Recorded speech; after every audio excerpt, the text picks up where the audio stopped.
আজ বানিয়ে ফেললাম হোয়াইট পাস্তা। প্রথমে নুন আর সামান্য একটু রিফাইন তেল দিয়ে পাস্তাটা সিদ্ধ করে নিলাম। তারপর একটা পাত্রের মধ্যে ঢেলে পাস্তার উপরে একটু হালকা তেল ছড়িয়ে দিয়ে এটাকে মিশিয়ে নিলাম। তারপর একটা কড়াইয়ে দিয়ে দিলাম বাটারটা মেল্ট হয়ে গেলে দিয়ে দিলাম একটু ময়দা।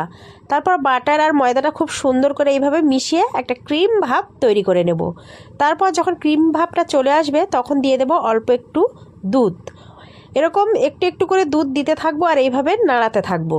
তারপর বেশ কিছুক্ষণ নাড়িয়ে দিলে একটা ক্রিমি ভাব চলে আসবে। দেখতেই পাচ্ছ কত সুন্দর ক্রিম ভাব চলে এসেছে। এই পর্যায়ে দিয়ে দেব পাস্তা।